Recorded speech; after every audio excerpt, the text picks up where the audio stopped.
আসসালামু আলাইকুম। সপ্তম শ্রেণীর বাংলা টিউটোরিয়ালে তোমাদেরকে স্বাগতম। এই ভিডিওতে তোমাদের বাংলা বইয়ের আমার বাড়ি লিখেছেন জসিমউদ্দিন। এই কবিতার বহু নির্বাচনী প্রশ্নগুলো এবং সৃজনশীল যেটা দেওয়া আছে সেগুলো আমরা সলভ করব। শিক্ষার্থীরা, তোমরা সর্বপ্রথম এই কবিতাটি খুব ভালোভাবে পড়ে নেবে। তো চলো আমরা বহু নির্বাচনী প্রশ্নগুলো প্রথমে সলভ করে ফেলি। আমার বাড়ি কবিতায় কবি বন্ধুকে কোন ধানের চিরা খেতে দিবেন? উত্তর হবে শালি ধানের চিরা। 2 নম্বর, থামিও তব রথ দ্বারা কি বোঝানো হয়েছে? উত্তর হবে যাত্রাবিরতি। এবার এখানে একটা কবিতা দেওয়া আছে। এই কবিতাটি পড়ে 3 নম্বর এবং 4 নম্বর এমসিকিউ সলভ করতে হবে। আয় ছেলেরা আয় মেয়েরা ফুল তুলিতে যায়, ফুলের মালা গলায় দিয়ে মামার বাড়ি যায়।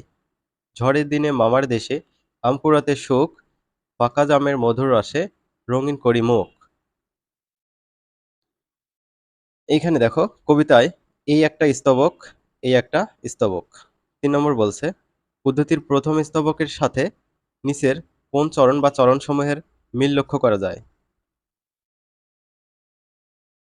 এখানে 1 নম্বর আছে আমার বাড়ি যাইও ভ্রমর স্ল্যাশ দেওয়া আছে বসতে দেব পীরে, তারপর গাছের পাতা ধুলিয়ে বাতাস করব সারা রাতি, তারা ফুলের মালা গাঁথি জড়িয়ে দেব বুকে। নিচের কোনটি সঠিক? উত্তর হবে 1 ও 3। 4 নম্বর, উদ্ধৃতির দ্বিতীয় স্তবকের সাথে আমার বাড়ি কবিতার মিল কোথায়?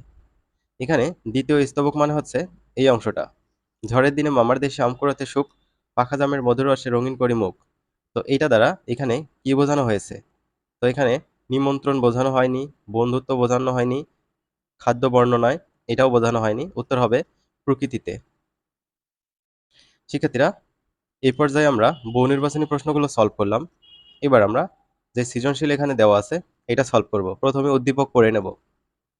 তুমি যাবে ভাই, যাবে মোর সাথে আমাদের ছোট গায়ে, গাছের ছায়ায় লতায় পাতায় উদাসী বনের বায়, মায়া মমতায় জড়াজড়ি করি, মোর গেহখানি রহিয়াছে ভরি, মায়ের বুকেতে বোনের আদরে ভাইয়ের স্নেহের ছায়। ক নম্বর বলছে আমার বাড়ি কবিতায় কাজলা দিঘির কাজল জলে কি হাসে? 1 নং উত্তর দেখো, ক নম্বর, আমার বাড়ি কবিতার কাজলা দিঘির কাজল জলে হাঁসগুলো ভাসে। খ নম্বর বলা হয়েছে আমার বাড়ি কবিতায় কবি বন্ধুকে আমন্ত্রণ জানিয়েছেন কেন? খ নম্বরের উত্তর, আমার বাড়ি কবিতায় কবিতার বন্ধুকে আপ্যায়নের জন্য আমন্ত্রণ জানিয়েছেন। কবিতার কবি তার বন্ধুকে পরম মমতায় শালি ধানের চিরা, বিন্নি ধানের খই, কবরি কলা যেটাকে আমরা সবরি কলা বলি এবং গামছা বাঁধা দই দিয়ে আপ্যায়ন করতে চেয়েছেন। এবার গ নম্বর কি বলছে দেখো, উদ্দীপকের প্রথম চরণের সাথে আমার বাড়ি কবিতার কোন অংশের মিল আছে ব্যাখ্যা করো। গ নম্বরের উত্তর, উদ্দীপকের প্রথম চরণের সাথে আমার বাড়ি কবিতার প্রথম চরণ আমার বাড়ি যাইও ভ্রমর এই অংশের মিল রয়েছে। আমার বাড়ি কবিতার প্রথম চরণ আমার বাড়ি যাইও ভ্রমর এর মধ্য দিয়ে মূলত কবিতার প্রিয়জনকে আমন্ত্রণ জানিয়েছেন। প্রিয়জন যদি তার আমন্ত্রণে বাড়ি যায় তবে তিনি শালি ধানের চিরা, বিন্নি ধানের খই, কবরি কলা এবং গামছা বাঁধাই দই দিয়ে আপ্যায়ন করবেন। পাশাপাশি কবিতার বাড়ির অর্থাৎ গ্রামের নয়নাভিরাম দৃশ্যের বর্ণনা দিয়েছেন, যা দেখে তার ভ্রমর বা প্রিয়জন নিশ্চয়ই আনন্দিত হবে। উদ্দীপকের প্রথম চরণ তুমি যাবে ভাই, যাবে মোর সাথে আমাদের ছোট গাঁয়ে এর মধ্য দিয়ে কবি তার বন্ধুকে নিমন্ত্রণ জানিয়েছেন তার ছোট্ট গাঁয়ে যাওয়ার জন্য। গাছের ছায়ায় ঘেরা উদাসী বনের সেই গ্রাম, সেখানে সবাই মিলেমিশে মায়া মমতায় জড়াজড়ি করে থাকে। মায়ের বুকে বোনের আদরে ভাইয়ের স্নেহের ছায় কবির সেখানে আনন্দঘন দিন কাটে। উদ্দীপকের প্রথম চরণের এই আহ্বানের সাথে আমার বাড়ি কবিতায় প্রথম চরণের মিল রয়েছে।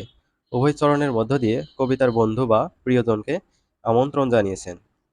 এবার ঘ নম্বর কি বলা হয়েছে, উদ্দীপক ও আমার বাড়ি কবিতায় কবিতার ভাবার্থ কি এক বিশ্লেষণ করো।